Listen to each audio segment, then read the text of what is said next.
उत्तर भारत को साधने के लिए कांग्रेस का एक बड़ा प्लान है। जी हां, वो प्लान आपको बताएंगे।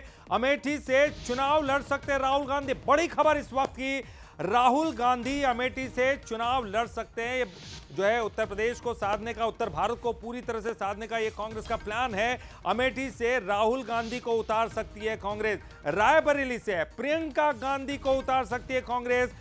आज दिल्ली में उम्मीदवारी पर फैसला हो सकता है। जैसे कि लगातार जो है कहा जा रहा था, संभावना जताई जा रही थी कि राहुल गांधी अमेठी से और रायबरेली से प्रियंका गांधी को उतारा जा सकता है और आज दिल्ली में उम्मीदवारी पर फैसला लिया जा सकता है। अगर ऐसा होता है तो एक बड़ी खबर है, क्योंकि उत्तर भारत को साधने के लिए दो बड़े दिग्गज नेता का वहां पर होना बहुत जरूरी है और कांग्रेस ने इस बात पर शायद मंथन कर लिया है और हो सकता है कि उम्मीदवारी पर फैसला आज दिल्ली में हो जाए।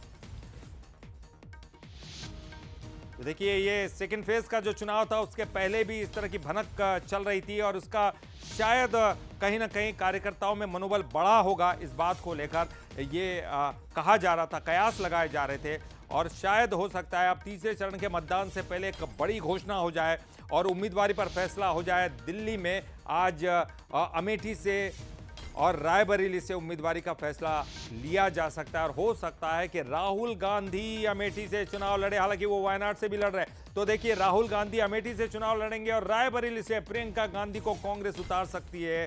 तो इस भीषण रण में कांग्रेस अपनी उपस्थिति दर्ज कराने की कोशिश कर रही है।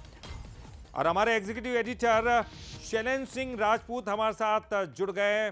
शैलेंद्र जी, हमने देखा दोनों फेज में मतदान का प्रतिशत कम हुआ है। कांग्रेस लगातार अब मंथन कर रही है और जिस तरह के कयास लगाए जा रहे थे राहुल गांधी और प्रियंका गांधी के बारे में, ये बड़ी खबर आ रही है।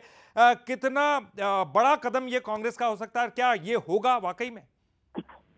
देखिए ललित जी, पूरा इस मामले में अगर कांग्रेस सोच रही है तो ये उत्तर और दक्षिण भारत में जो चुनाव बढ़ गया है उसको लेकर सोच रही है। क्योंकि अगर उत्तर भारत से राहुल गांधी या गांधी फैमिली से कोई भी एक भी सदस्य नहीं होता है तो इसका बहुत विपरीत असर कांग्रेस की संभावना पर पड़ेगा। खासतौर से उस प्रदेश में जो प्रधानमंत्री देता रहा है और गांधी परिवार का जहां कहीं ना कहीं किसी न किसी मायने में होल्ड रहा है, वो है उत्तर प्रदेश। अगर उत्तर प्रदेश को खाली छोड़ते हैं तो ये बहुत गलत मैसेज जाएगा।